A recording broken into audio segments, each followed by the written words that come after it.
Roger Bacon was a major medieval commentator on Aristotle, and as a professor at the universities of Paris and Oxford, he taught Aristotle's works concerning both natural philosophy and metaphysics. In an era dominated by Neoplatonism, with its emphasis on a priori deductive reasoning from received theories, Bacon emphasized a posteriori inductive reasoning based on the empirical study of nature. His contributions to natural philosophy look ahead to the elevation of science and the scientific method some 500 years in the future. Bacon was born at Ilchester, Somerset, England, about 1219 or 1220, the child of a family of some wealth. He studied at Oxford and became a master there, lecturing on Aristotle. In 1237 or sometime thereafter, he taught at the University of Paris, lecturing chiefly on Latin grammar, Aristotelian logic, arithmetic, geometry, and the mathematics of astronomy and music. He left Paris about 1247 and became an independent scholar, although he may have lived mostly in or near Oxford. He took holy orders, becoming a Franciscan friar in 1256 or 1257, either in Paris or Oxford.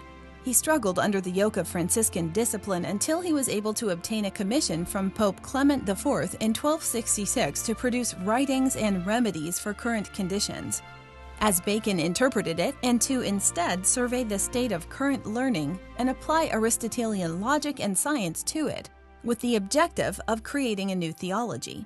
Clement's commission resulted in Bacon's masterwork, the Opus Majus, completed in 1267 and consisting of 7 parts.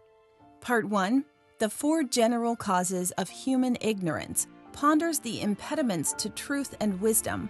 Bacon discerns 4 causes of error: following an unreliable authority, slavishly adhering to custom, heeding the ignorance of others, and attempting to conceal one's own ignorance with special knowledge. Are you a philosophy student, or just have a general interest in philosophy? Since ancient times, brilliant philosophical teachings and dialogues taught by great luminous minds have deeply elevated the way we think and live. The Complete Philosophy Primer is a comprehensive, organized, easy-to-read, and all-encompassing guide specifically written for students in their first college-level philosophy course, as well as anyone with an interest in philosophy. With this jam-packed philosophical guide, you will optimize your knowledge in philosophy, logic, ethics, its history, and branches. Learn philosophical concepts, term definitions, and biographies. Find lists of essential books, films, blogs, websites, and other resources. Improve your writing skills, learn how to argue effectively, and most of all, learn how to be a better student. Order your copy today to philosophize your mind and illuminate your wisdom. Part 2, The Affinity of Philosophy with Theology, explores the relationship between philosophy and theology, reaching the conclusion that scripturally grounded theology is the foundation of philosophy and all its branches. Part 3, On the Usefulness of Grammar, follows from the elevation of Holy Scripture in Part 2, concluding that language and grammar are essential to understanding scriptural truth and are therefore foundational to all manner of knowledge. Bacon's earlier work on grammar hints at the possibility of creating a universal grammar applicable across many languages. Part 4, The Usefulness of Mathematics in Physics, is most notable for its application to the reformation of the Julian calendar then in use. Part 5, On the Science of Perspective, is a treatise on optics and visual perception based largely on Arab writers. Part 6, On Experimental Knowledge, is a study of empirically based natural philosophy or science, with an emphasis on alchemy, including its occult aspects, astronomy, and the manufacture of gunpowder.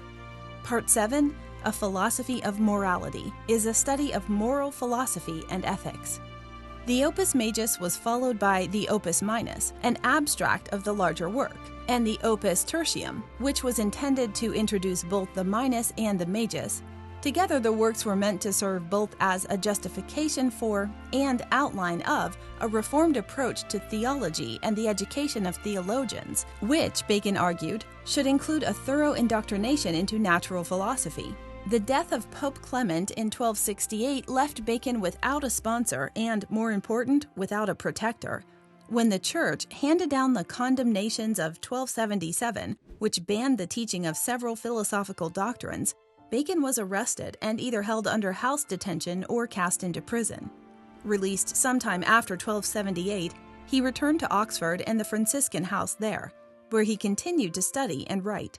The Compendium Studii Theologiae, his final known work, was completed in 1292. He may have died later that year or as much as 2 years later, and was presumably interred at Oxford.